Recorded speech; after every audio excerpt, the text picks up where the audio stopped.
It's is it Wednesday morning, Dave? It's Thursday. Is it Thursday? Yeah. I'm lost on my days. That's what happens when you bail on everything. Yeah. You lose track of what day it is. So it's a Thursday morning. Happy Thursday. And it was raining outside, which is weird. Oh, it was? It was raining over here, yeah. Oh, wow. So what I do when I wake up in the morning, I usually, since I've been injured, I wake up and I go out back in my backyard and I just kind of pace and just do just like really slow walking. And then it started to rain out there. I was like, what the heck? I felt water on my shoulder. And next thing you know, it just starts raining. So I don't know. This weather is weird, man. Yeah. 113 degrees last week, and now we got a little bit of rain today. So anyway, but yeah, so I'm really happy that you're here today. We're gonna go ahead and hit the record button, and then I'll get started with the intro, and we'll get this party started here. 3, 2, 1. All right. Welcome back to the 7 Generation Podcast. This is your host, Dr. B, and I'm excited to have a good friend of mine join the show, David Thull. He's been on the 7 Generation Podcast previously, and I'm really happy that you're back again. It's long overdue. And if you are unfamiliar with Dave, he's an ultra marathon runner, has done several 100-mile races. I think you've even completed a 200-mile race as well. Yeah. He's also a black belt in Brazilian Jiu Jitsu and a coach at 7 Generation Jiu Jitsu. Dave, it's definitely a pleasure to have you here today. Yeah, thanks for having me over. Absolutely. So we have a really a good lineup of topics that we're going to discuss today. We'll be diving into our thoughts on movies and the current state of cinema. So just so you all know, well, I know this is how I feel. We were talking about it a little bit, but movies suck nowadays. Yeah, not a lot of good ones. Yeah, cinema has kind of gone downhill. And then we'll talk about injuries and how to overcome them, something that Dave and I have had our fair share with, unfortunately. And, you know, injuries can be very, very humbling, and the challenges of getting older. And then injuries, dealing with that, getting older, you know, dealing with injuries, especially if you're an athlete like Dave and myself. So we're going to get into that. And then lastly, I'm going to talk about the journey from blue belt to purple belt in jiu-jitsu, at least our perspective on it. And I don't claim to be an authority on what other people do, just my own thoughts and my own feelings about what it means to be a blue belt and kind of going through that process and getting to purple, because that I know for you and for me, that was a really long process and a long journey, and we can get into that as well. And then of course, just talking about just life, man. And, you know, I'm really excited to have you back, like I said, back on the show. You know, let's just start off with, have you watched any good movies lately? Yeah, but I can't even think of what. Oh, you know what? There's one movie that I watched. Yeah. I don't know if I told you. I told everyone to watch this movie. It is called The Lie. The Lie. Yeah. Ooh. I think it's on Amazon on Prime. One of those movies we were in the middle of a movie, and I just kind of had it on in the background, and then halfway paying attention to it, half not. I got the ending of it. And I was like, wait, just this weird twist, right? So like, okay, I need to actually watch this movie. Okay. And it's one of those movies that it's if it didn't, I think it intends to get you really pissed off, like at the end with the characters. And it's just like this whole story about this it's not a small lie, it's this big lie that they have to tell, which then just snowballs to another lie and another one. And at the end, it's got a really crazy good twist. Yeah. Does that have a good message too, or no? Yeah, tell the truth. Don't be sketchy.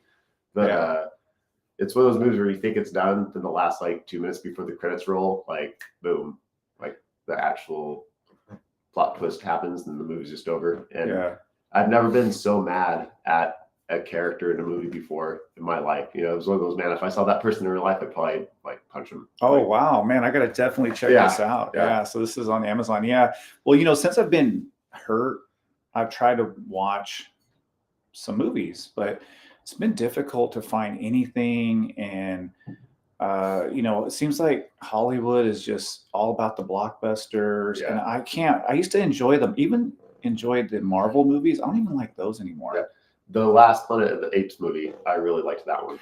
Okay, so I've been thinking about getting that movie and watching it, but I haven't really heard anything. So tell us about it. Have you seen the other three? I have. Okay, Yeah. so I would rewatch those if it's been a while, because that's what I did. Okay. And just kind of the way that I don't know. I think the thing that I like about those movies, it kind of shows a lot about humanity and kind of our evolution, not necessarily just like as a people and everything, Right. just I don't want to give like too much away about the movie, but if you've seen especially the original ones, there's a lot of kind of shout outs to that they don't like make it very just like in your face, but it's there. But there's a lot of symbolism. I felt like the new one really, I'm trying to remember more of the movie now that I just said how much I liked it. There's a lot of Eastern philosophy Okay. in the movie, which I really, did.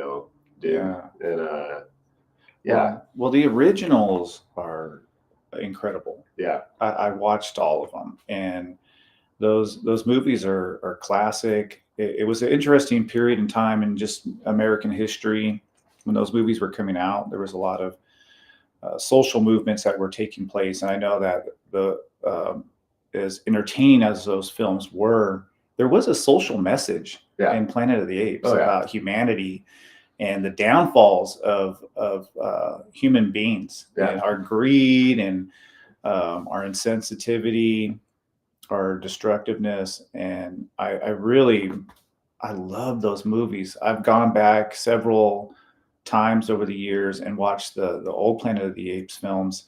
And because I was a big fan of the series growing up, I watched the newer ones. Yeah. I thought the Mark Wahlberg one kind of sucked. Yeah, that was kind of I don't know what they were doing. Yeah, I think they realized it sucked too. They didn't even try to keep it going. Nope. And then the reboot with the one actor. Oh, James Franco. Yeah, James Franco. Yeah, that was really good. I enjoyed that. Yeah. That kind of kicked off the new series. Yeah, so I'll definitely give it a try. But yeah, I'll find myself putting a movie on, and I just can't stick with it. I just can't. I can't. It's just horrible. It's funny, the Planet of the Apes series, the James Franco one was the one that was always I'd have on, but I wouldn't really watch. And the other two, like I was like really into. And then I was like, I need to like actually sit down and watch the James Franco one. And that one, man, like when I actually watched it, it's super heavy. Good movie. I wish that I actually sat down and paid more attention to it. Yeah. Or I always have stuff on if I'm gonna do something in the house, but I actually like on my day off just sat there, closed the blinds, got a drink and something to eat. I just sat there on the couch and actually invested the time and watched it and paid attention, and it's a really good movie. So, well, I'm glad you liked the next one or the latest one, because I think I'm going to check it out. But yeah, there's just these big, huge blockbuster movies. There's Godzilla versus King Kong. There's like a new one out, and I watched one of them, and actually it was pretty decent, but I don't know. I just can't. I'm just not into those kind of movies right now, and I just can't find something that I like. And there's been a couple movies, I can't even think of the names. That's just shows you how forgettable a lot of these films are. There's some movies where I'm like, oh, that was all right. I did watch The Bike Riders, which is about motorcycle clubs, and it was pretty decent. There was a couple of things wrong with that film, I felt, in terms of like character development. I felt like it was one of those movies that was good, but it just didn't push it far enough because it was trying to be too mainstream. If it had just done more character development, maybe added another 30, 45 minutes to the film, which nobody would probably like because everybody likes just to get that instant gratification, I think it would have been a better film. But it was pretty decent. The characters were interesting, but I think that's something like storytelling, character development, it's really missing in our filmmaking. But on the flip side of this, I just want to ask you, it seems like that series have gotten better, though. Like TV has gotten a little better. Do you think so? I think so. Oppenheimer, that was good. Oh, you know what? you see that one? Oppenheimer was good. Yeah. Yeah. For as long as it was too. Like that was a pretty long movie, and I was Yeah. totally Oppenheimer, that I forgot about. Oppenheimer definitely kept my attention. Yeah, that was pretty decent. And the historical stuff. I watched Napoleon. Did you see Napoleon? I haven't watched that yet. It's okay. Yeah. It's okay. The character development is pretty decent. Who's the actor? Joaquin Phoenix? Yeah. Joaquin Phoenix, yeah. He's such an eccentric guy. So I think he was perfect to play Napoleon. Right. And what I like about some of those historical films like Oppenheimer and Napoleon is, as I'm watching the film, I'm over here researching the person Right. Yeah. at the same time to see how accurate the film is. And yeah, I kind of like, being able to do that. But yeah, that was okay. Napoleon was all right. But yeah, I feel like seems like series have gotten better. Do you watch Apple TV at all? There's a few shows, yeah. Yeah. There's the one where I just finished all the seasons too, so I'm kind of just gonna have to wait a year. Which see one? What happens? It's man, it's the one where it's like an alternate universe for us, where the Russians got to the moon first. Oh yeah, you told me about that. Mankind. For all mankind. For all mankind. Man, yeah. I ran through that. There's like I think maybe 3 or 4 seasons. Okay, so I got to get to that. I'll watch it. Yeah. So I watched Dark Matter, and that was really, really good. I just started watching that one. I think you'll like it. It kept my attention. It really kept my attention. Kind of tripped me out. And I'm not a scientist. I mean, I'm a social scientist, but not a real scientist. But I really enjoyed the science in that series. I'm watching Presumed Innocence on Apple. That was a good one. And there was another series. Oh, there's one I've been watching. It's called From. Have you heard of that? No. Oh man, it's really good. Yeah. So check it out. So From it's I'm trying to think how to explain it. But basically, it starts off with this couple. They're not in a good way. They have 2 kids, and they're traveling somewhere, and they're kind of getting lost. And they run into like a tree that's blocking the road. They get around it, and they end up in this little community. And everybody's staring at them like they're crazy. And then they stop to get directions, because when they go past the community, they circle back around there, and they find themselves in the same community again. Well, they're basically stuck in this place. And everybody who lands there can't get out, and it just kind of goes from there. Oh, that sounds like a good trip. Yeah, and then there's some creatures that come out at night. Yeah, and so you can't be out at night. And this show is a trip. It's on season 3 is coming up. Supposedly, it's being released in, I think, the fall.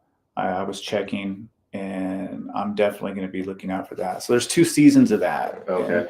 And so it seems like the TV series have definitely improved, but man, I just like cinema. I really love. I grew up loving movies, but I just can't find anything where I'm just like sink my teeth into something that excites me. It's just seems like Hollywood is just, man, pumped all their money into the blockbuster stuff, and the storytelling has been tossed out. Well, I think too with because I used to work in the movie theater industry as a projectionist, so I got to install movie theaters, and I got to go do maintenance on stuff I didn't want to go do maintenance on. I'd have to kind of travel a little bit every once in a while. But so I saw the transition from from film to digital. So back in the day, they used to actually have to use film, right, to make a movie.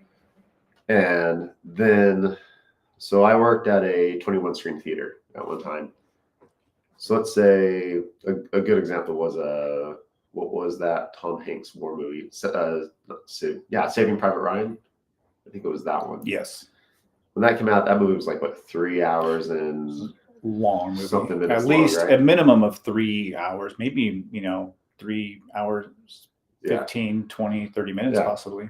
So one thing to think about back then is when you watched a movie, it was on a reel of film, right? So every reel is about 20 minutes. So that movie's 3 hours and something. So that each print, because you can only run one movie on one projector back then because you had to have a physical copy of it. So we ran, I think, 5 theaters of Saving Private Ryan when it came out. Wow. So, and this will get to why I think maybe movies back then were a little bit better. It'll all circle around here. So, you would have to then pay to ship everything, right? So the cost of shipping physical prints of film isn't cheap. Like they had actually 2 companies in California that handled everything, right? 2 separate shipping companies. So you think about how much that's costing, right? If I want to run 5 physical prints of a movie, I have to have 5 of these. They weigh, I think each film probably weighed about 150-ish pounds, maybe 200. So you gotta, how the shipping costs, well, the digital comes out. Now it's just on a hard drive, right? A reusable hard drive. They're not having to buy film. I mean, film's expensive too. So you cut out the cost of the film, you cut off the cost of shipping really, because now instead of 5 individual prints that they have to ship, now they just ship one hard drive. I load it on that projector, I load it on that one, I load it on that one, and it's reusable.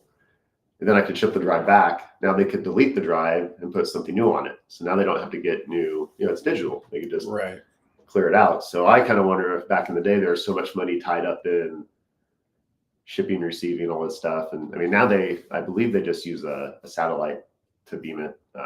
That's how they were doing it when I was leaving the movie theater industry, is that we went from getting physical hard drives to them actually just doing a wireless connection and uploading it to the projectors that way. Man, it was weird going from come a long ways. Yeah, I mean, I grew up. My dad's an old retired union projectionist, so when I was little, I was like in projection booths, like watching them fix the machines and splice the film together and all that. And that's all done now. Yeah, it's all done. It was crazy being the person who was taking the film projectors out and putting the digital ones in. Yeah, no, I remember going to the movies and the projector breaking a handful of times.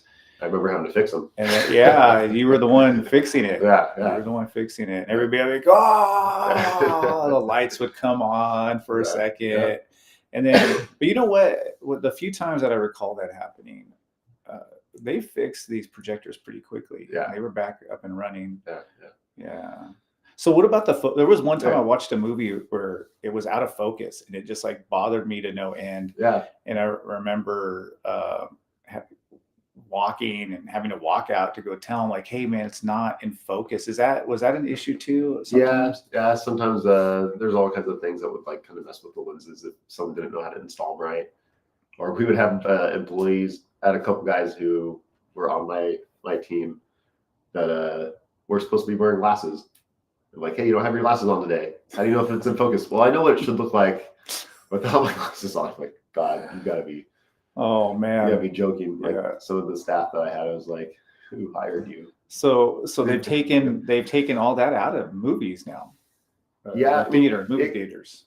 Yeah, now it's all digital, automated. I mean, essentially, when you set it up, you set up the focus. Whatever tech goes in there, and I admit when I was doing some of those installs, I felt like a sellout because you're coming up from my family built the first theater in Fresno way back in the day. I think it was like my great uncles or something like that. And then then my dad started doing it when he was 18. So this is kind of a family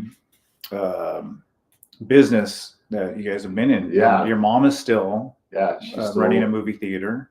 Yeah.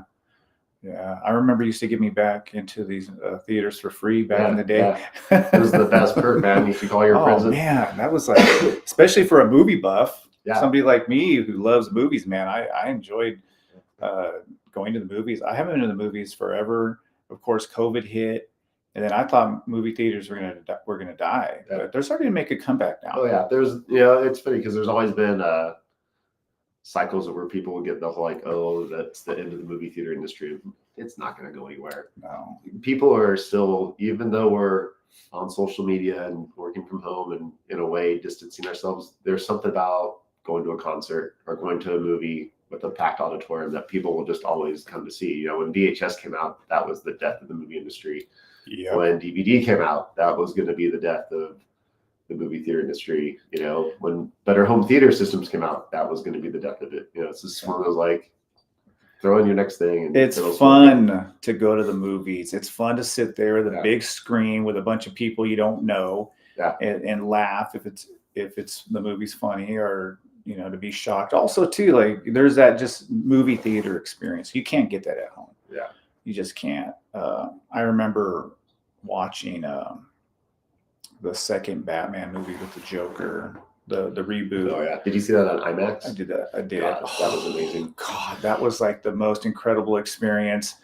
I Well, was such a big fan of that whole series anyway, but then watching that IMAX was just amazing. Yeah, that's the thing now. Like even with IMAX, and I'm not sure how many of those still run film, but like IMAX is going digital. And I worked for IMAX for a little while too as a projectionist, and the film was incredible at IMAX. Like you still can't replicate digitally what you can on that film. It was so most your standard for the film industry was 35 millimeter film. Every once in a while you get 70 millimeter in there. That would be like a wider shot, like if something was in CinemaScope. So when you go to movies, and even when you watch them on TV, you'll see sometimes like the black bars on the top and bottom still.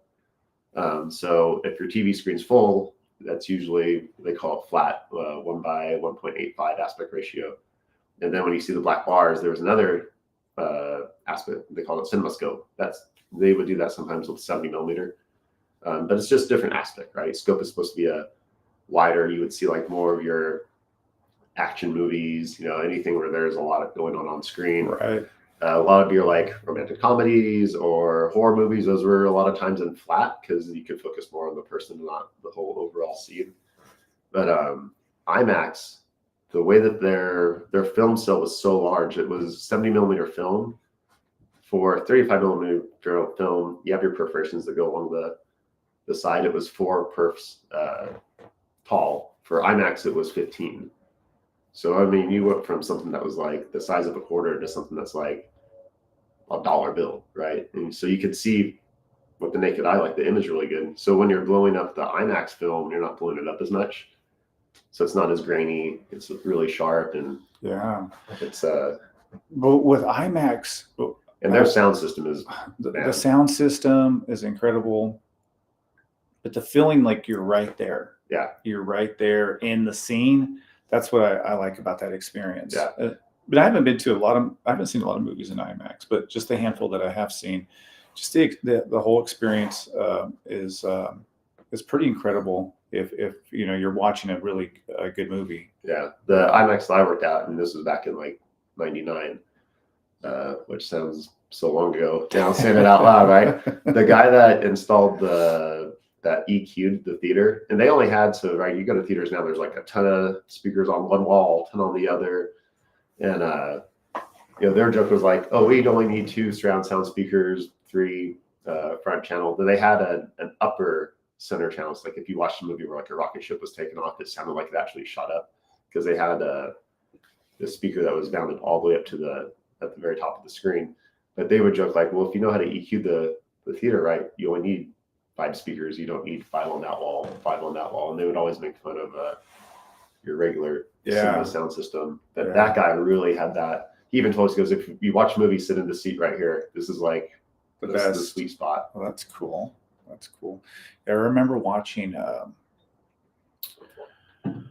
Tom Hanks movie Apollo 13 in IMAX. Holy shit. When the rocket took off, man, you felt like you were right there. Man, I remember just like my eyes just getting big, and that whole experience was really pretty cool. It was really, really cool. That was a long time ago. Did you ever see any of the 3D stuff on IMAX? I haven't. Man, that was the 3D stuff they have now. Like, I don't know.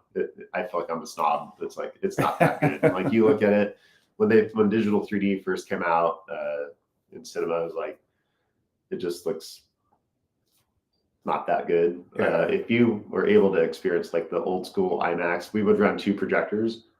So you'd have one print that was the right eye, one print that was left. They have polarized glass, and the way that they actually had a separate projector per left eye, right eye. Man, it was like the best on film. I haven't seen a digital 3D movie in a long time. But what I've seen, it feels like they're trying to do 3D. when Yeah. when you had the old IMAX where it was on there's 70-15 film and the projectors in sync with each other, like it was like the most insane. There was a rocket ship movie. It was that we were in, and I remember there was one scene where during the launch, like debris shooting everywhere, and they had the projector, or not the projector, but the camera in front of a really big sheet of glass, and a rock hit it and shattered the glass, and every time you like jumped back. You know, you knew it was going to happen too, but the 3D was so good that it looked like that rock was just gonna hit you in the face. Yeah. Yeah. Do you have a personal favorite for movies? What's your favorite? Let's start with this. What's your favorite genre? That's tough. Like I like a lot of different stuff. You know, Die Hard's one of my favorite ones. Oh, That's Hard's a great movie. Die Hard, the first one, the second one was pretty. Actually, I like all. Honestly, I think I like all. I think I liked all. They're fun movies. Yeah. It's funny because I have like the top three. Like around Christmas time, it's always Die Hard, It's a Wonderful Life, and Scrooged with Bill Murray. Oh, that's cool. Yeah. You know, the one I watch for Christmas. Well, there's a couple that I usually watch. Paul Newman, Nobody's Fool. Yeah. I always watch that for. I love that movie. The characters in that movie are just so incredible. If you haven't seen Nobody's Fool, watch it. Watch it when it gets cold. Watch it around Christmas time. Another one I like to watch around Christmas is Silver Linings Playbook. I've seen that one. Yeah, it's about depression. And it's about depression, and you think you wouldn't want to watch it around Christmas because you should be happy, right? But it's it's about football and a family that's just crazy, and I just like it. I just like the characters in that film. I always watch that around Christmas time as well. There's a couple of other Christmas movies that I try to watch. I don't know. I like Christmas films. I like that genre a lot. Enemy Mine. Did you ever see that one? That's an old school movie. Yeah, it's a great one. I remember. I think I like that movie a lot too because when I was young, it was one of the movies that would always come on like broadcast TV. You know, before you had Comcast cable and satellite and all that, where it was like we only have 4 channels that we could watch or 5. Yeah, just so you know, if you're young, there was a time when there was only a handful of channels, and if you were lucky enough to live in an area where you had cable, and then maybe you had to have money too for cable. Yeah, that's expensive. That was expensive. Yeah, things have changed so much with TV and with movies. Growing up, I remember watching just a lot of those B movies. And we would rent the VCR because we didn't own a VCR, but you could actually rent a VCR for like the weekend for maybe 2 days. And then you would rent a bunch of movies to go along with the VCR. Yeah. But other people were renting movies too. So sometimes all you could get were these shitty B movies. But when you're a kid, you don't care. It's like, man, you're watching something you haven't seen before. And I remember watching just all these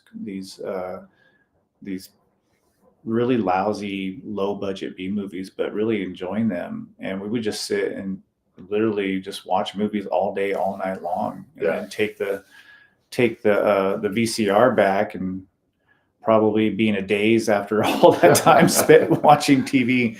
But we just did that very rarely. What genres did you usually try to go watch? As a kid, I was really into like apocalyptic type of stuff, or just, I don't know, Conan the Barbarian when I was a kid was one of my favorite movies. Cool. That type of movie I definitely was into. I definitely really liked anything by Martin Scorsese growing up as well, like Goodfellas. I was a teenager when Goodfellas came out, and I remember watching his movie Raging Bull. I love the Godfather trilogy, and definitely Planet of the Apes. I watched a lot of movies from the 70s, in the 80s when you were able to get your hands on those films. Yeah. That's when I would be watching, say, Planet of the Apes, or some of Scorsese's stuff, Taxi Driver and Mean Streets. Those are movies that I think he did in the 70s. I didn't watch them until the 80s, and then I became a big fan But yeah, I think those are the kind of movies I was really into. But honestly, I would watch anything. Yeah, I'd really watch anything. my dad was really always into movies and having a collection. Like I remember when Laserdisc players came out, we had one of those, and he just had a crazy collection of movies, and we always had stuff. You know, he was into building his collection back then. So we had VHS and all that. I remember watching got some of my favorite movies when I was little, like The Jerk with Steve Martin. Oh yeah, it's a good one. Yeah, Blazing Saddles. Another good one. Can't believe they. That's a movie, man. There's no way they could release it. Speaking of, there's movies today that just can't be done. Yeah. And it's funny because you could even go back 10 years and you'll watch a film and you're like, man, you couldn't do that today. Oh, yeah. But if you go back to the 70s and the 80s, there's wild. it was just, man, a different time. There's no cancel culture. There's no, sensitivity regarding a lot of different topics. I was watching, like Blazing Saddles always stuck out because I didn't get half the jokes, but my dad would try to explain them. Like there's a scene where they're at the town meeting and they have like all the board members' names on the back wall and they all have the same last name. And I asked myself, why do they all, it's either Jones or Smith? And my dad's left. He's like, because they're all inbred white people. I didn't know what that, like I didn't get the joke at all. That, that's what I liked about Mel Brooks, though. He like him and him and Richard Pryor wrote that one together. And I mean, they hit. Yeah. If you're gonna offend anybody, you would get offended with that movie because they hit everyone, but equally, which made it funny, And, you ever seen that movie with Richard Pryor called Toy? Yeah. Where Richard Pryor is the toy. There's no way. There's no way you could do that. I totally forgot about it. But they even made a second one, the Toy Part 2. Toy Part 2? Yeah, I think like the kids acted up against, they have to bring him back or something. But yeah, dude, that was I totally forgot about that one. I'm gonna have to watch that one with my son. Toy was so good. Oh my gosh, Toy was a rich. God, I don't even want to say what the plot of the movie is, man. Yeah, no, I think about some of these movies that came out in the 70s and the 80s, and you couldn't get away with it today. Everything is so politically correct, and so many sensitive people out there. There's things and there's some stuff that probably shouldn't be said. There's some cringy things that I remember as a kid. Just our lingo.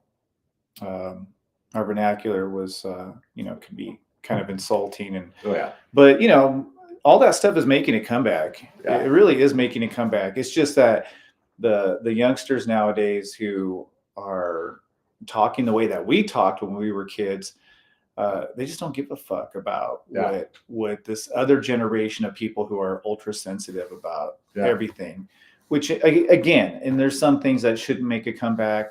Obviously, I'm not trying to say that, we should go back to the way that we were talking and doing things in the 70s and the 80s. I don't think that way, but we certainly can't say certain things in film and movies today. And looking back at some of the movies I watched, like again, Toy, that's a really good example. Yeah. Just things you like that you couldn't do, but that movie was fucking hilarious. Yeah. I totally forgot about it. Hilarious movie, man. Blazing Saddles. Oh my god. Yeah. Mel Brooks' son. I guess he's a writer. He did World War Z. He did? Yeah, his son. Oh, okay. I like that movie too. Yeah, he wrote the book. I guess he did a bunch of research. I didn't realize that the book that he wrote. Well, the movie, he didn't do the movie. It was adapted from his book. So he wrote the book, World War Z, and he wrote a book on surviving a zombie apocalypse. But I guess it was written from a real world point of view, where he actually went and researched this stuff. Like, could this possibly happen? And how would you survive? How would you survive an apocalypse? And so, but that's his son. That's Mel Brooks' son. That's crazy. I know. I didn't even put that together. It's really, really interesting. I was like, well, yeah. I mean, I've seen him in interviews. He's a pretty smart guy, just like his dad. Yeah. So what do you think the impact of streaming services have been on movies? There's a lot of movies that don't even make it to the theater any longer. Yeah, which is funny because some of them are like great. They're awesome. There's one recently that came out. I haven't got a chance to see it yet, but some of the reviews were like, this should have gone to theaters first instead of streaming because it was that good. That should have been. I can't remember what it was, but I was just reading an article. Yeah, and I think those are the movies I look for nowadays. Yeah. The stuff that the original Netflix films, I think sometimes can be pretty decent, and even some of the films that Apple and Amazon are producing, definitely, they're not bad. Not bad at all. Did you watch the new Roadhouse? Yeah, I did. What'd you think? It was entertaining. Yeah. Don't want to get myself in trouble. But it had its moments. I thought Jake Gyllenhaal did a pretty cool. I liked his character. I thought it was pretty good. He got ripped for that movie. Yeah, Jesus. He was shredded. I wonder if he was on any gear. You think he was on something? I mean, he's naturally pretty fit anyway. Yeah. I don't know. Could have been, just do a couple cycles, I guess. Yeah. I mean, hey, he's getting paid probably 10, 20 million for that movie. Yeah. It did really well. I liked it. I mean, it was just like, obviously the original, nothing's going to compare to the original. Patrick Swayze and Roadhouse, great movie. But I felt like he did a pretty good job. I thought Conor McGregor's character was really funny. It was funny. One thing I didn't like about the movie was the CGI was just over the top stupid. Yeah. I don't know, man. I just have a problem with the technology's cool, but at the same time, I feel as though it could just be overused. I like movies that don't use that. I just like going back to the original Jurassic Park. I really enjoyed the original Jurassic Park. I thought it was pretty decent, but like the newer ones, I don't know. It just seems like it's becoming more and more unrealistic. Yeah. So I think I was kind of like circling back to the beginning of the topic was like, why were movies better back then? Yeah. Right. So one of the things I was kind of talking about was how much it cost to basically push the product out. You had to ship it out. You had to make, there's more cost. But I think that just with everything getting cheaper to do now, there's more money just laying around. So why not greenlight all these movies that were before they had to be super picky, right? Well, that's true. Like I even think about, the music industry back then. Before digital came out, everything's on tape, right? Like there's only so many tracks we can fit on here. Like we gotta do this the right way. And, we might not get those 1,000 takes because I can't just hit delete and clear the hard drive.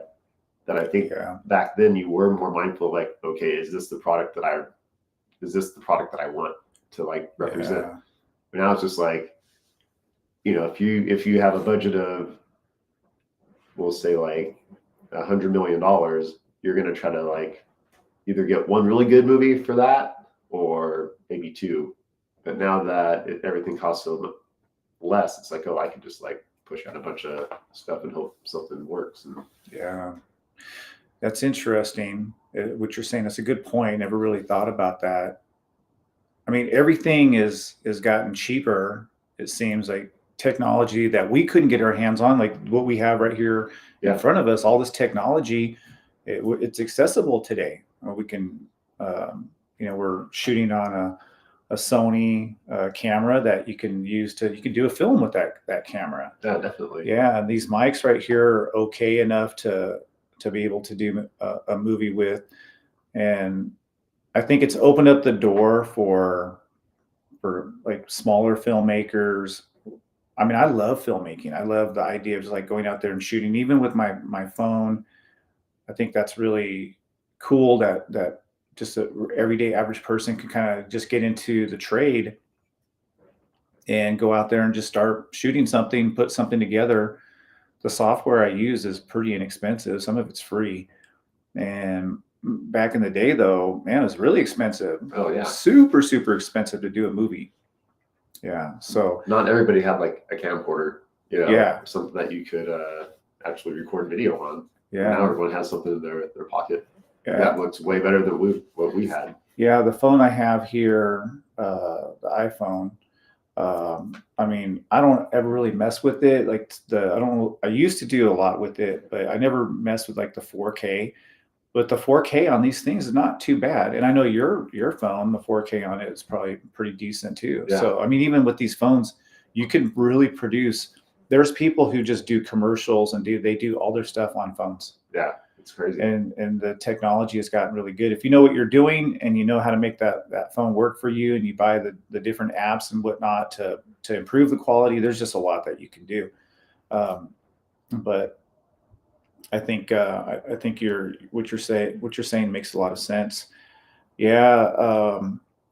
Let's kind of, I guess, maybe move the discussion to injuries and dealing with the bumps and bruises that you get with life in general. We train jiu-jitsu. You're an ultra marathon runner. I ride a motorcycle long distances. And did you just turn 50? No, 47. You're 47. Yeah. Okay, so you're 47. So you're approaching 50.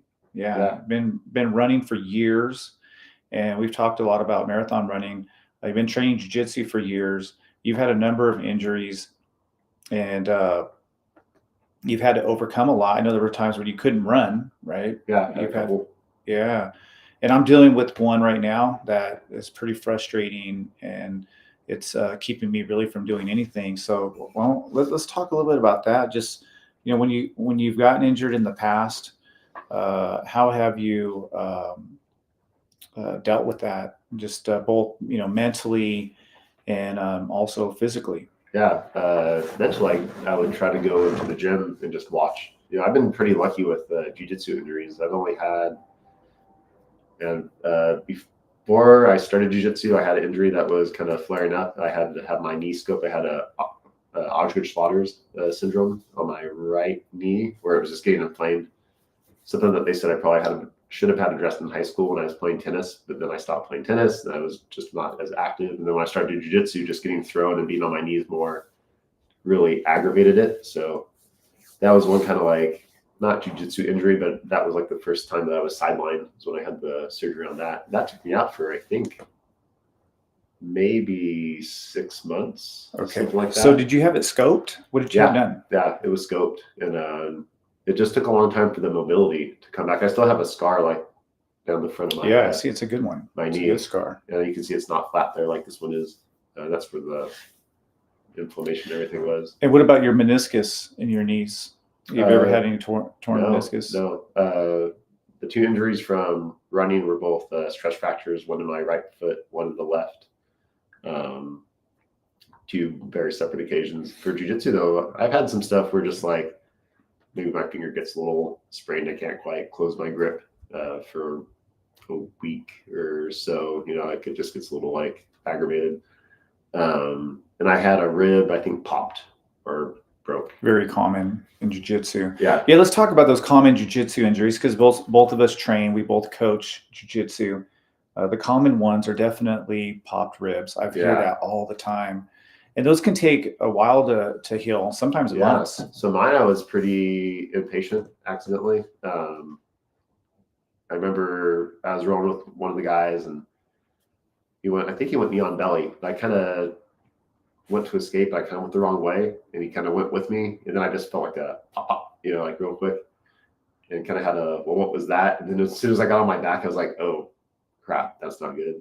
Tapped him, and he felt bad. He was like, oh, is everything okay? I was like, yeah, I think so, because I wasn't sure what it was.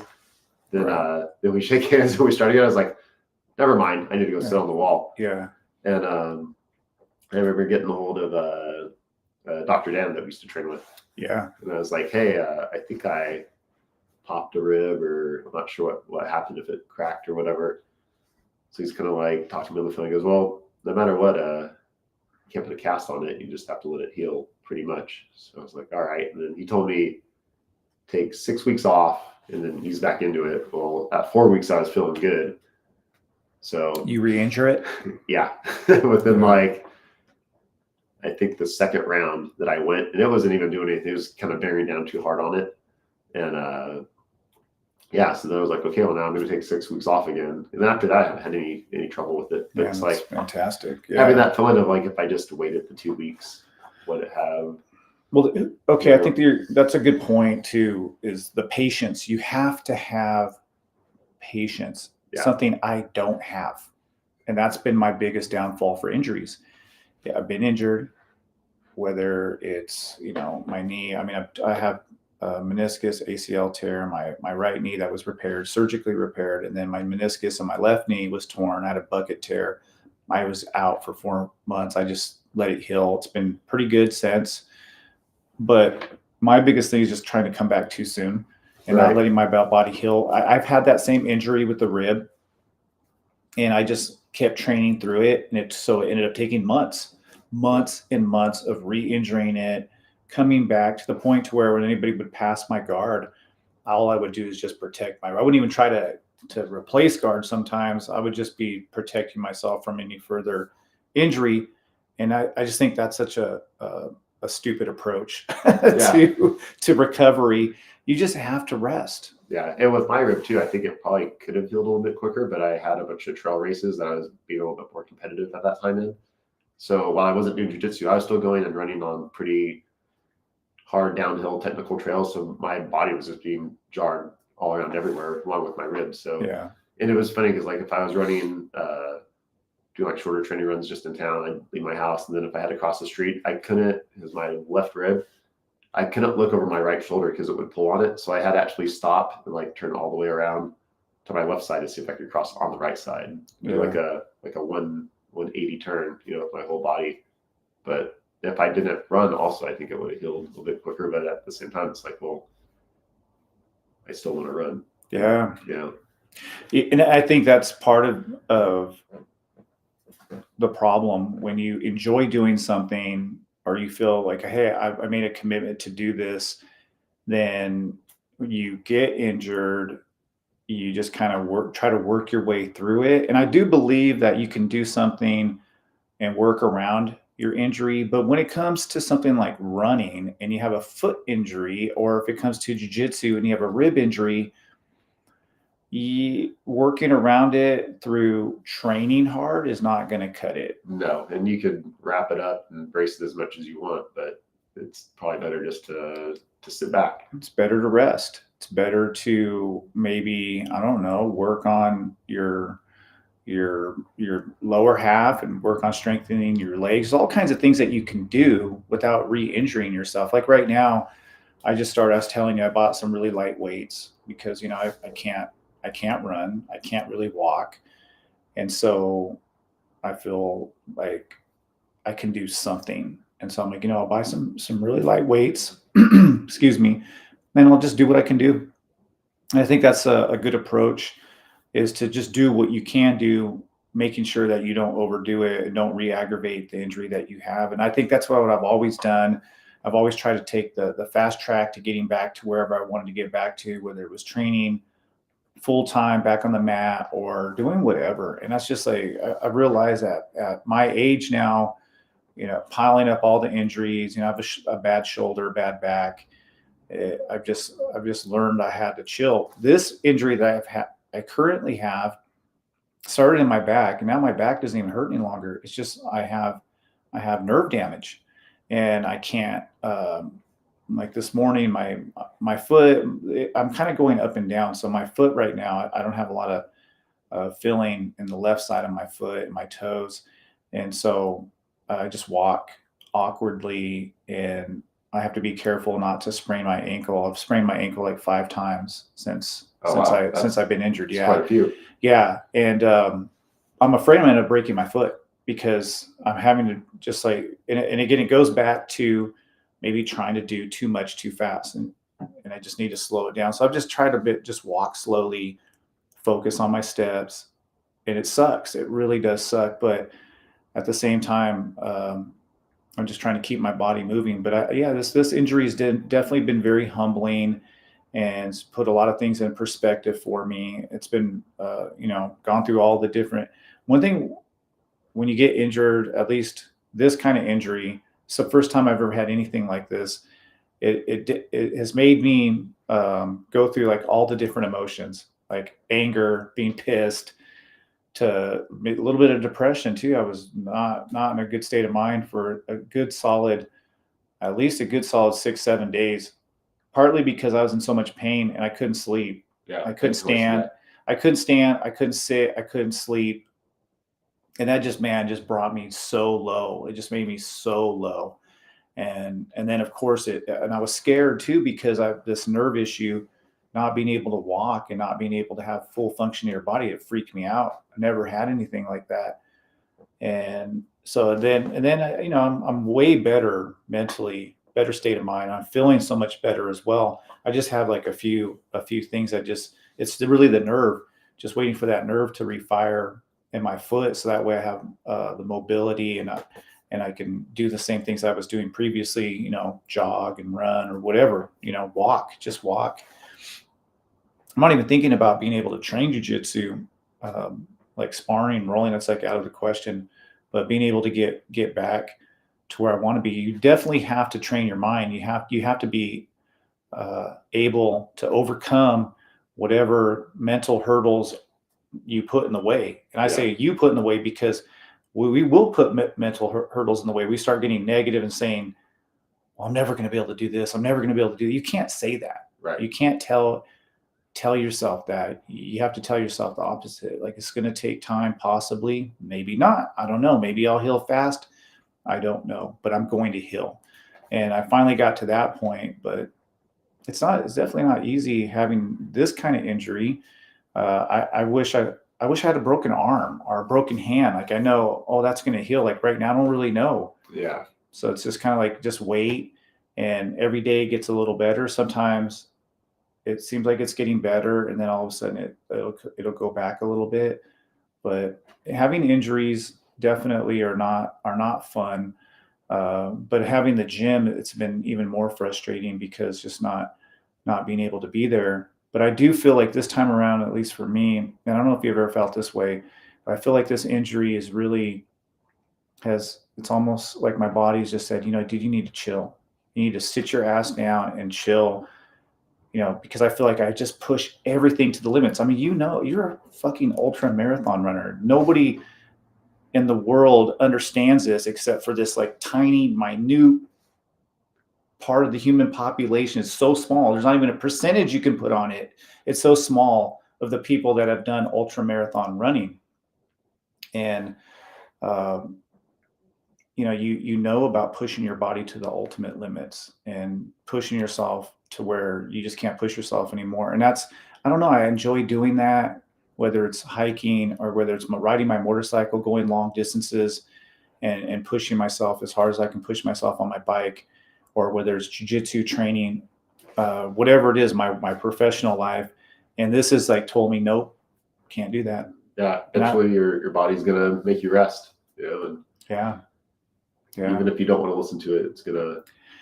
Yeah, I have no choice. I have no choice right now. And it sucks. I'm not going to lie. It really does suck, but it's forced me to put some things in perspective, and maybe I have to stop doing that and just stop just having complete disregard for my physical well-being.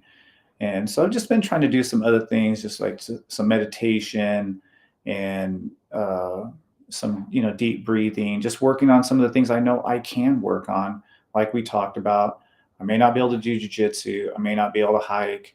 I may not be able to run or do all those different things, but I can work on my breathing. Yep. And so maybe you can talk about that. So when the times where you haven't been able to do the things you wanted to do, how have you been able to maybe spend some time doing some quality activities?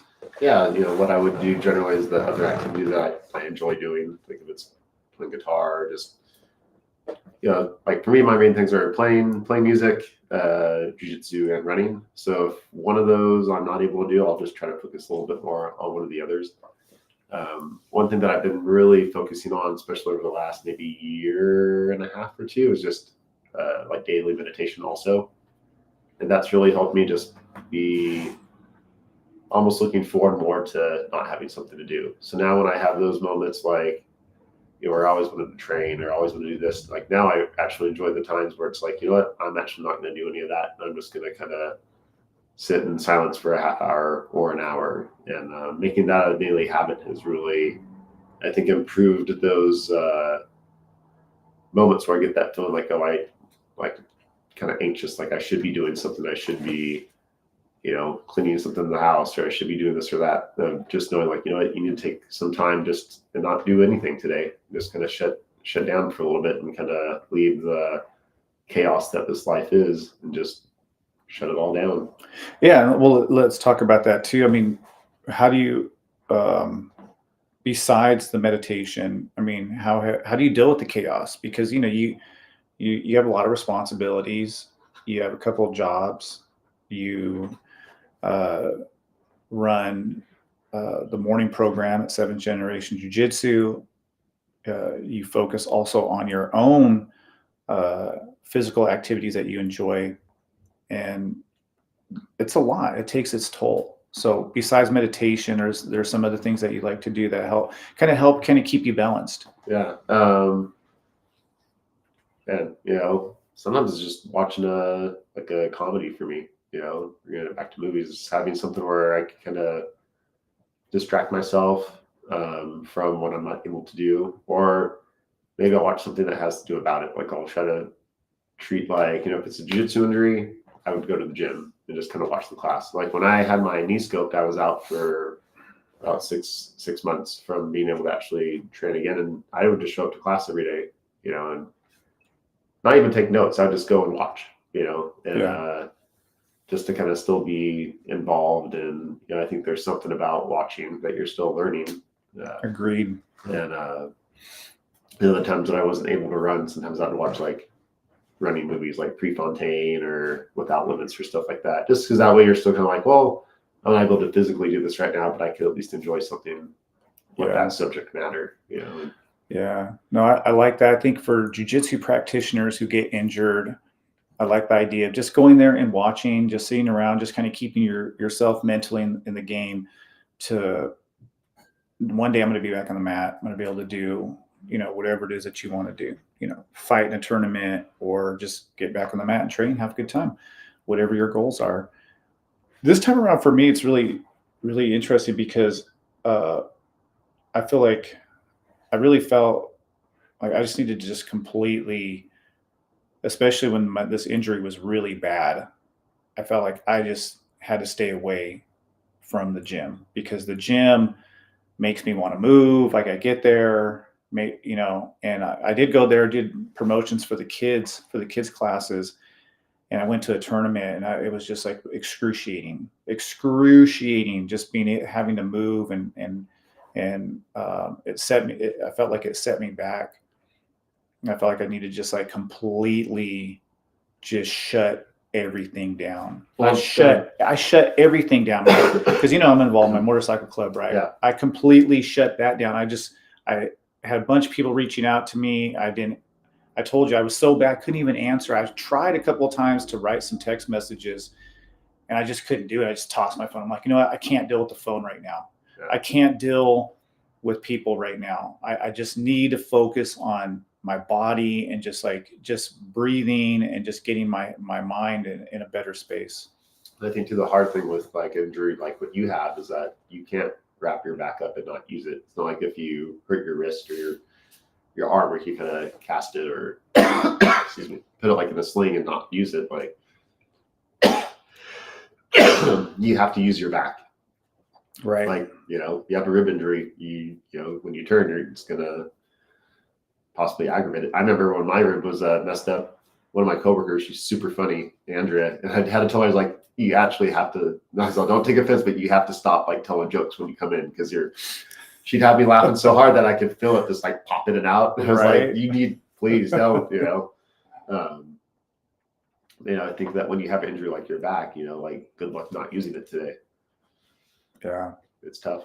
Yeah, no, it's man, it's this one is definitely has been the most challenging because with my ACL and my meniscus, all I knew what I needed to do, just go to PT, and man, you're just gonna get stronger. Eventually, the inflammation is gonna go down. You're gonna be good to go. With this one, because it's like my back doesn't hurt right now. Back's not hurting. My hip hurts a little bit, and the nerve in my hip and my upper hamstring hurts a little bit. But it's the fact that I can't.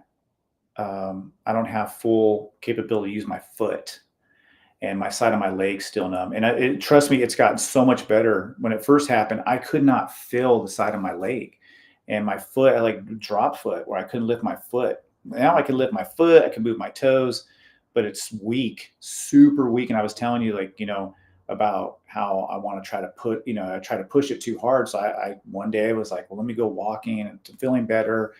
And I sprained my ankle like two different times. I'm like, dude, stop. Just stop what you're doing. You're going to end up breaking your foot. And then you're going to really be laid up and you're really going to be freaking depressed. So I was just like, just chill. And so I'm just trying to really trying to slow everything down. But that's what's frustrating about this one, is that I'm just kind of waiting for the nerve to kind of refire. And as far as like the disc issues I have, it's just going to be about managing it. And, I'm looking into,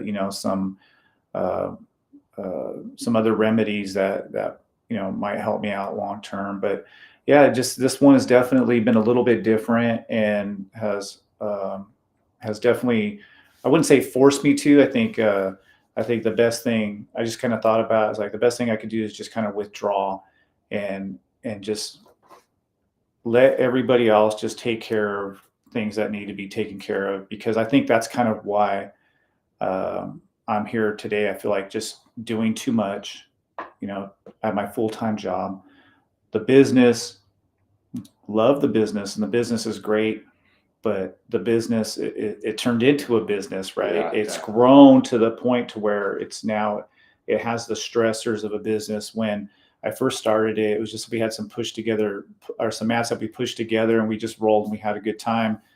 There wasn't much to it. And then when I moved to the industrial spot, and then you came in, it was still like that. It was still just like, man, we were just a bunch of guys wanting to train and have fun. And then, slowly things have just progressed to where, we have just a lot of people. It's a lot of different moving parts. And on top of that, there's just been some things that happen at the gym that, just made me, feel a certain kind of way. I felt like, man, I was giving so much to that gym, so much to everybody else, and not thinking about myself. Giving so much to my job, giving so much to like the community that I work in, and not thinking about myself. And I felt like this. I really do feel like has forced me, dude. You need to think about yourself. You need to start thinking about your wellness. And I've always like kind of push myself to want to try to give back, and always trying to give as much as I can give, whether it's to even my motorcycle club, or it's to the people that we serve at the gym, because you and I, we believe in service. We believe in being selfless. Yeah, most definitely. That's a philosophy of the gym. 7 Generation Jiu Jitsu. It's all based around the whole philosophy that you're trying to give back to people, so that way we can hopefully improve our social condition, improve our psychological well-being. And the same goes for the job that I do, trying to bring light to people's lives, to help and improve, the world around us. But in doing so, and doing all the work for others, sometimes we neglect our own personal well-being. And I think I've done that. And I think this is like my part of me. I feel like it's my body telling me, like, dude, it's like this like whole mind body connection thing, where it's like my body's telling my spirit, dude, you just need to chill, man. You need to like start thinking about your own personal wellness a little bit more, and pushing yourself to the point to where you're so drained, you're so physically exhausted, mentally exhausted, or emotionally exhausted, that you can only do that for so long. Yeah, I mean, it's all going to catch up to you. It's like that saying, when the plane's going down, all the air, has to come down. You put yours on first, because you have to save yourself before you can help saving other people. Yeah, and that's something that I just never. I understood that concept. I think I just always ignored it, and I always felt like I was strong enough to be able to push through anything, and And, I've always tried to just be mentally strong and to be not just physically being able to push myself, but also mentally being able to tell myself, like, no matter what happens in my life, no matter what I go through, no matter what situation I find myself in, that I can push through it and I can make it to the other side of it. And I think what I'm realizing is like, yes, like, of course, that's a good mindset to have, but you also have to take care of yourself so that way when things do come up that you can do that. And I don't think I've done that enough.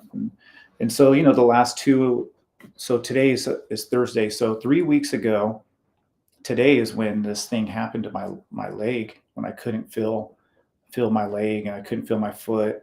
Uh, and I think that's kind of what I just really, since then, I was just like, I need to just focus. I got to just focus on myself a bit more. So that's kind of been something I've been thinking a lot about. And, moving forward, I'm making some changes in my life. I really am, with the business, the whole point has always been where, where I didn't want it to become, just about whatever it is business is supposed to be about. And so I just want to try to take care of the business stuff as much as I can and involve other people in that as much as I can. And then, just try to get back to a better place to where I can do the things that I want to do, that I love to do, but at the same time, not be giving so much to the point to where I'm just running myself into the ground. And so I haven't quite figured out how I'm going to do that yet. I got to figure this out first, but that's something I'm definitely going to prioritize in the future, just because, man, other people at the gym, they can step up, and I know there's some people probably like wondering why I've been so MIA. I haven't been wanting to go to the gym. I just was like, no, I'm not. There's just some things that have happened at the gym in the last year. I've had to deal with some personalities. There's been, some things that have been really difficult in my life. And I kind of feel like I haven't had the support that I needed. I haven't gotten the support that I needed. And I was like, you know what? I need to, if I'm not going to get the support that I need, well, then, what I need to do, I need to do things differently for myself. So that way I make sure that I take the time to get whatever it is I need to get, so that way I can be a little bit more balanced, I guess, instead of just being like, well, you know what, the job's got to get done. I got to do it. It doesn't matter. Let me just push through.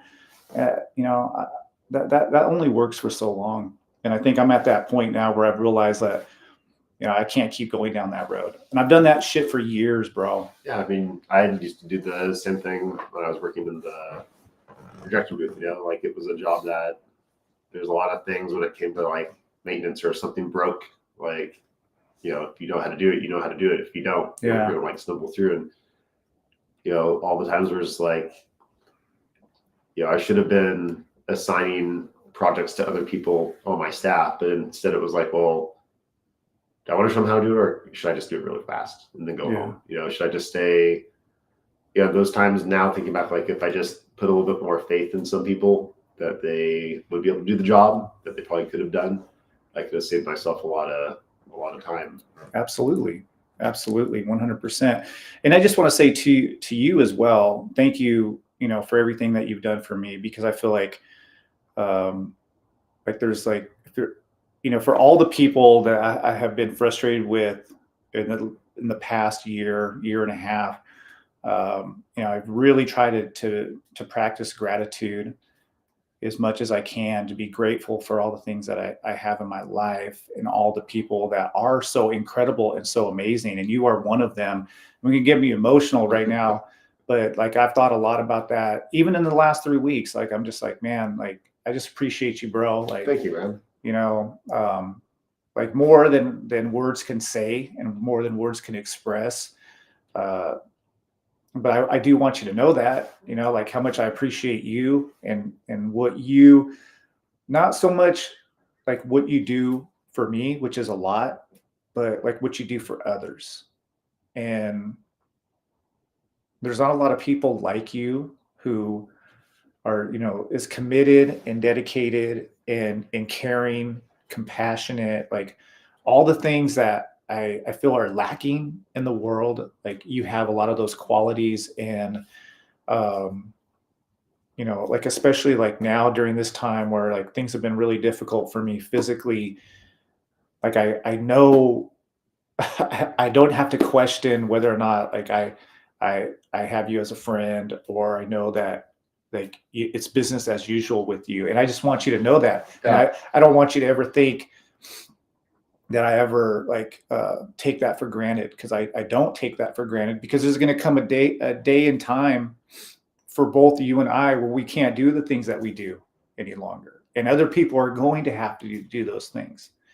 And I just want you to know how thankful that I am that we've shared this journey together, and yeah, and just what a good friend that you've been, and the fact that you have helped out so many people.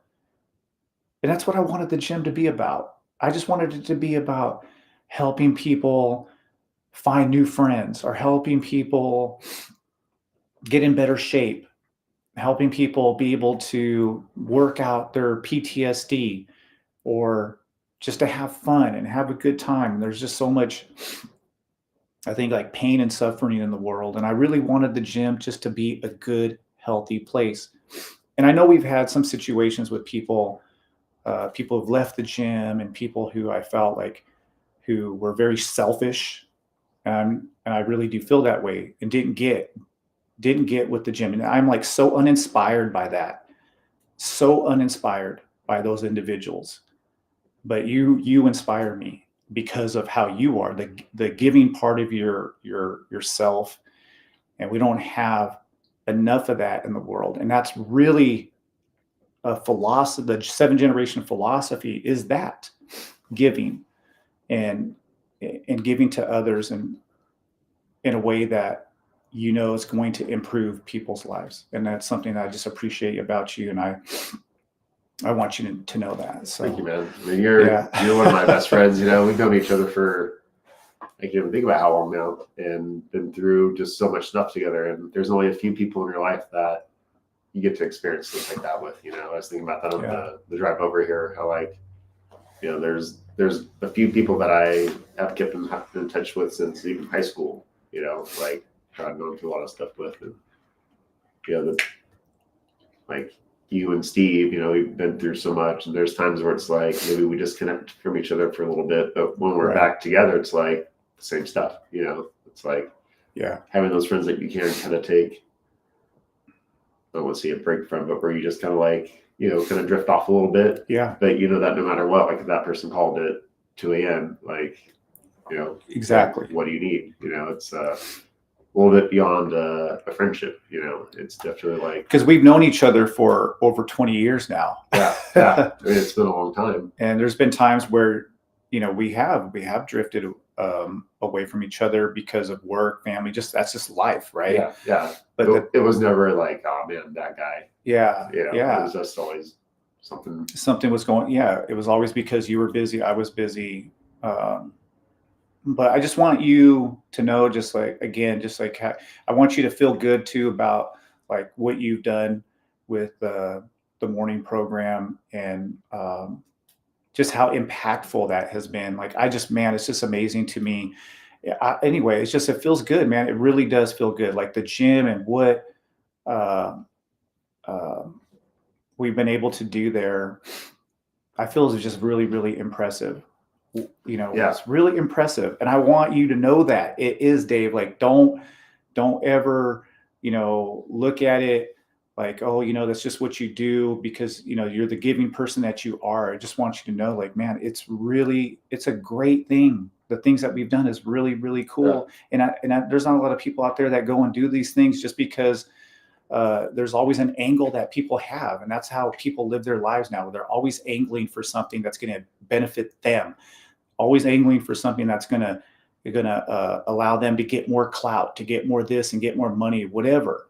And that's never, ever, ever been your intention as a human being. And certainly not at the gym. The gym has always been about you giving. And Yeah, man. It's just want you to know that. Yeah, it was funny. I got Mikey and I got lunch on Tuesday. We were just going to talk about the morning program. And I told me it's always a trip when we'll have sometimes 16 or 20 people show up in the morning. I think this started with just one person who I met who wanted to train early in the morning. It was just him and I. And it was like, well, hopefully this builds up eventually. And it's just crazy to see what just doing something with one person can evolve into.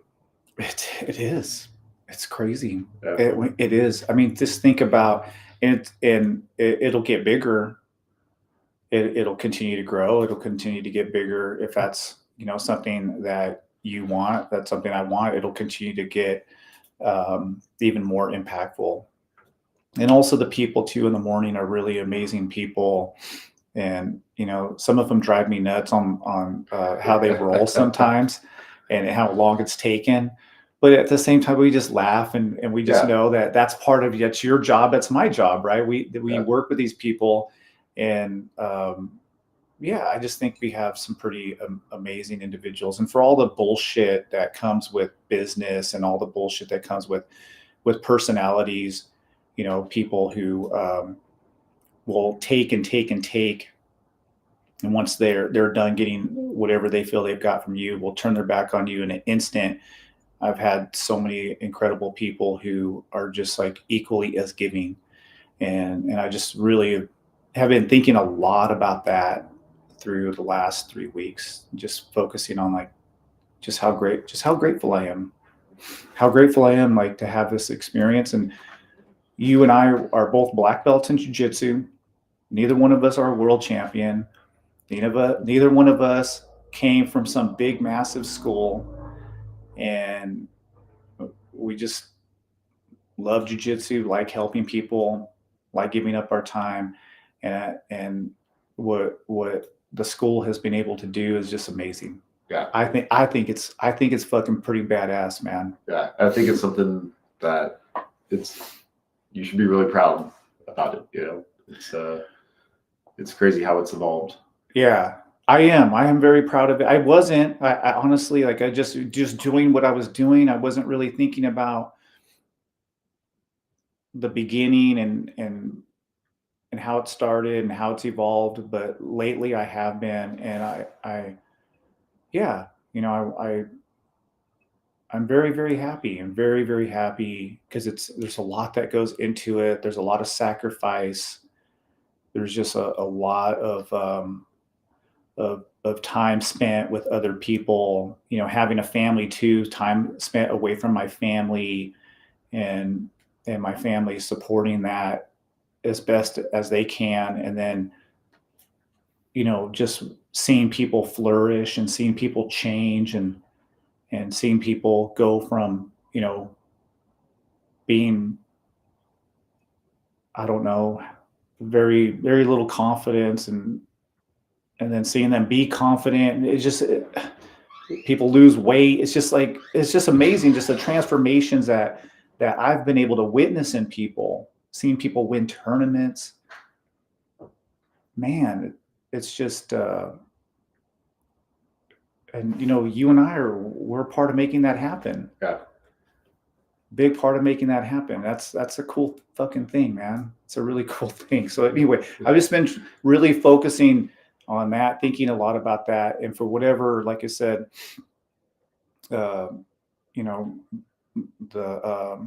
other things that have happened, like, it's just, so minimal.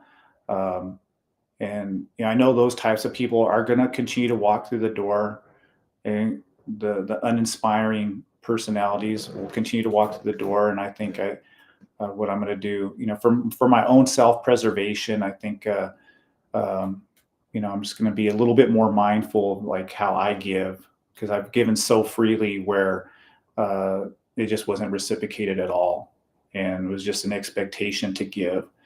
Well, those days are over for me, man. I'm not gonna just do that, just like so freely at the expense of my own self.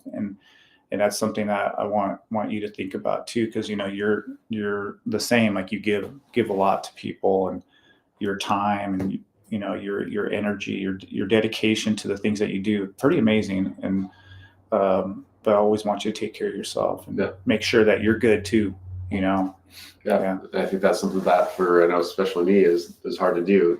Like you just kind of, and I think too, like that was my management style. Like when I was in charge at a lot of the like theaters and stuff like that, was that always make sure everyone gets their break before you do. Get there first, leave last kind of mentality. And I think that's great to have as a leader, but sometimes you do have to kind of kick back on it a little bit too. And give yourself a little bit of. Sometimes you need to take the break first, before everybody else. And then what happens sometimes too, people will come to not so much expect it in a negative way, like this is a bad person, they just want to take up all your time or whatever, or they just know Dave will get it done. But people will come to expect that out of you, to the point to where they're not even concerned about your well-being and how it might affect you to be that person who shows up first and leaves last, who puts the most into whatever it is that you're doing. And so it is important for you to think about those things. Yeah. So anyway, those are some of the things that you think about when you're trying to rehabilitate your body, and you have a lot of time to think and to meditate. But the meditation part, I've been doing a lot of that, and man, I feel like that really has helped out in my sleeping. The meditation, the breathing. I've been doing a lot of breathing exercises. I'm definitely trying to do stuff that I feel like is going to put my body in a healing state. Are you listening to anything when you meditate? Is it guided, or when you? No, I'm not listening to anything. I just the technique that I use is either box breathing, where I'll breathe in for 5 seconds, hold it for 5 seconds, breathe out for 5 seconds, hold that for 5 seconds, and I just do that just to really calm the nervous system. And that, man, it's just does wonders. And there's other techniques that I use. Sometimes I just do like the 6 seconds in, the 6 seconds out, really, really slowly. I use that technique a lot. And then, I just, when I go outside, and I just do like my pacing, because I can't really walk fast. I just go real slow. I just really try to control my breath. And, but I don't do anything with like, I have some apps that I used to use in the past, but I've just tried to do it just where I just sit quietly. I try to wake up before everybody, and then I usually try to start my day like that. I'll go outside, get some sunlight, just little stuff like that. I had not been. Always wake up, boom, hit the pavement going, because like you work all these different jobs. You work on the weekend, you run the program, you go and work with people on their health and wellness. And then on top of that, you're doing your own running. How busy that you can get. And so what I've tried to do during this period is, like, when I get up, I just try to start my day off better. Just try to put the phone down, just breathe, get outside, just let the sun hit me, and then try to do some breathing, hydrate, just really focus on getting my body in a good state right off the bat. Yeah. That's something I've been focusing in on. And then at the end of the day, I do the same to get my body relaxed to go to bed. Yeah, I used to, I would get back from the gym. Excuse me. I would, get back from our workout, take a shower, just throw a pair of shorts on. That was it. And I have a little meditation stool. I'd go outside in the backyard. I just put on like 30-minute timer and just sit outside, kind of taking the sun and everything, and just going to get my meditation in the morning. It was just a great way to start the day. I'm just going to feel a little bit more kind of centered with everything, a little more grounded. I love it. So people who are dealing with injuries, any kind of encouragement for listeners who might be facing similar challenges? What's like the number one advice you would give to somebody who is dealing with maybe some pretty difficult physical challenges? I think just making sure that you're taking the time to actually heal, and that, as frustrating as it is, like, you do have to take that time off. I'd recommend definitely still going to the gym, just to kind of be in there, feel like you're still part of the team. Everyone when we have someone who's injured that comes in, everyone's interacting with them the whole time. They're not just sitting on the bench by themselves. Like everyone, between rounds will talk to them. But I think just making it so it's still a habit too. So it's not like, I think sometimes we get injured, we become creatures of habit during our training, and we stop that habit. Well, now we're going to have to start that habit up again. And if you're able to continue to go to practice at the times it normally did, I think it helps come back because you didn't get out of the swing of things too. That's true, because there is a mental part of this that you have to overcome, because a lot of times somebody gets an injury and then they stay away and then they don't ever come back. Right. But when you go into the gym and you sit there and you watch, it's like you're mentally preparing yourself for when your body is capable, you are going to be back on the mat. You're going to be going through these techniques that you're teaching the class. And I think that's a great way to keep yourself mentally in the game. Yeah, I think that's a really great strategy. In terms of getting older and training, like any kind of advice that you'd give people who are getting a little bit older, they're realizing that they can't physically do some of the things that they could do maybe a decade earlier.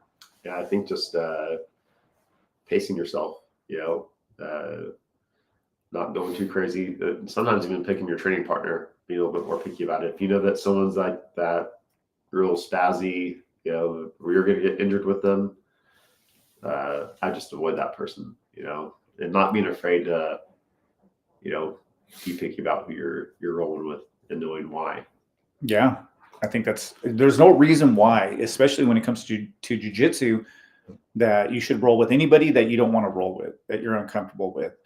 We never force anybody to roll with somebody that they don't want to roll with. I personally, there's people I don't roll with just because I know if I do, they could potentially injure me, and there's nothing wrong with that. I think that's perfectly okay. I mean, I try to match people up, but if somebody comes to me and says, well, I don't want to roll with that person anymore, I'm like, okay, no worries, man.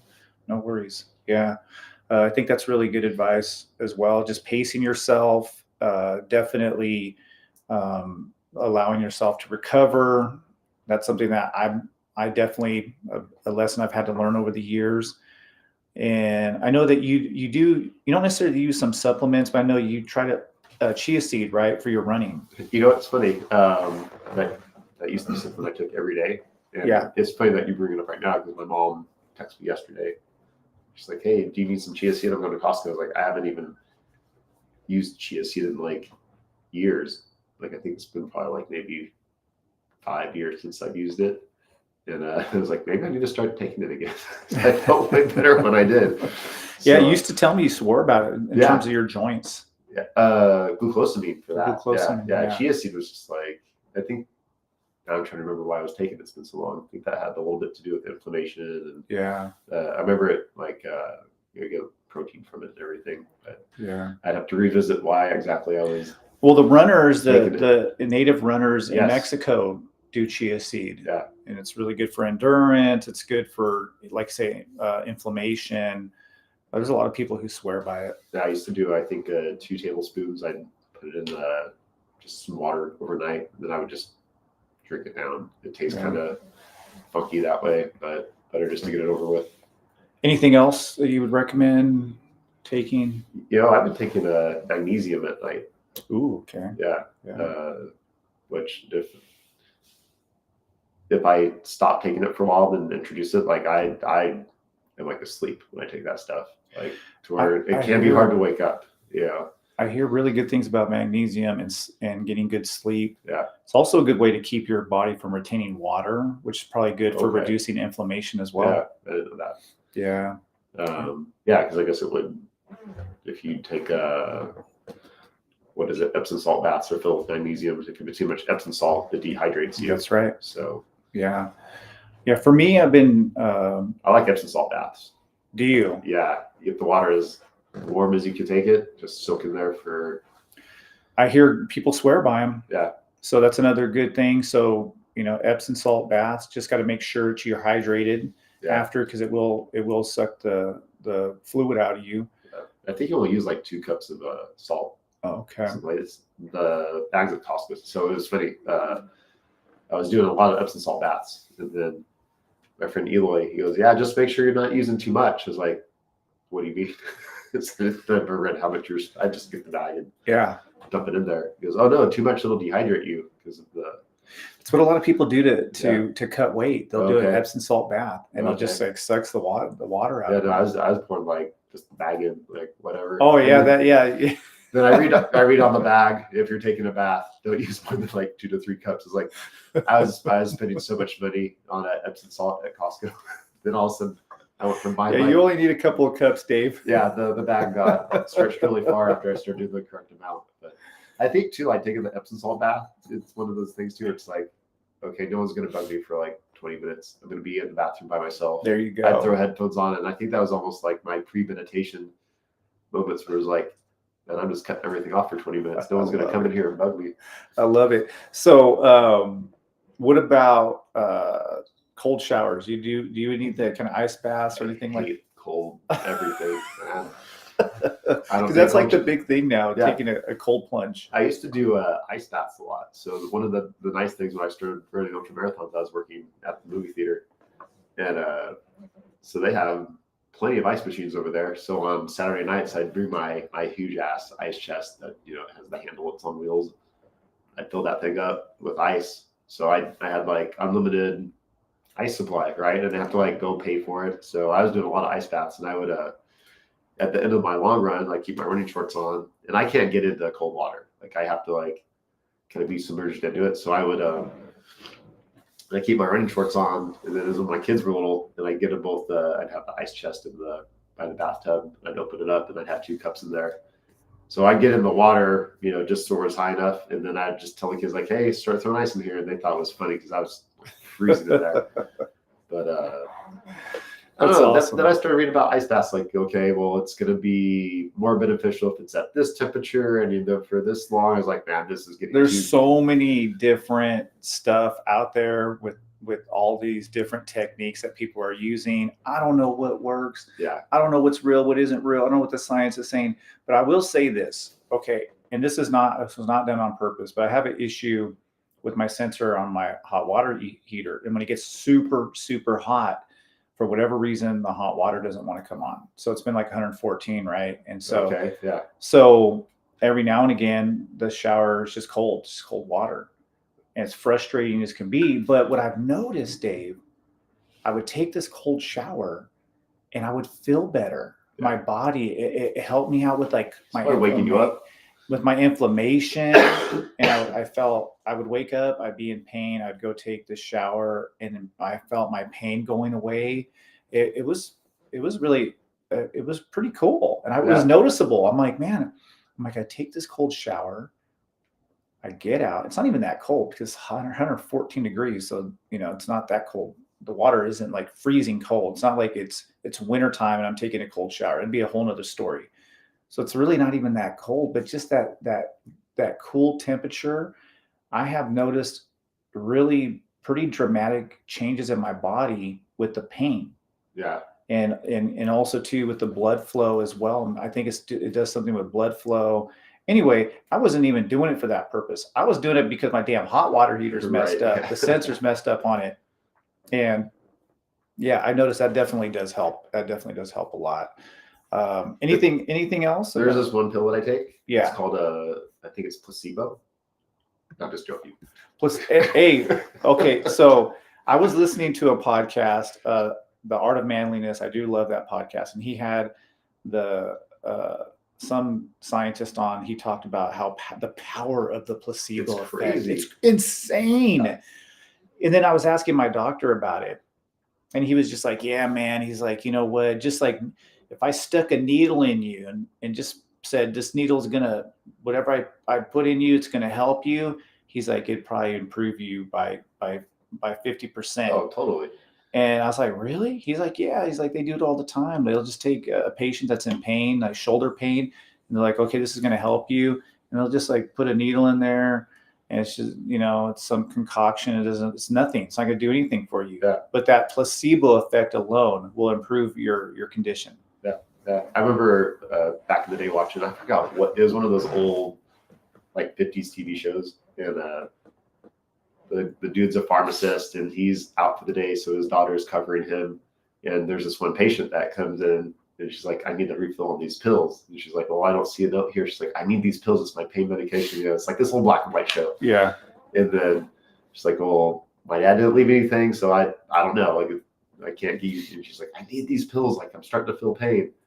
And then she's like, you're gonna have to come back. And then like later on the show, she finds the woman in the back, like at the pharmacy, like trying to find what pill it was. And she's like, you can't be back here. And she like, you know, calls her dad. She's like, you have to get down here. She's going crazy. He's like, okay, yeah, I'll be right there. So then he comes down.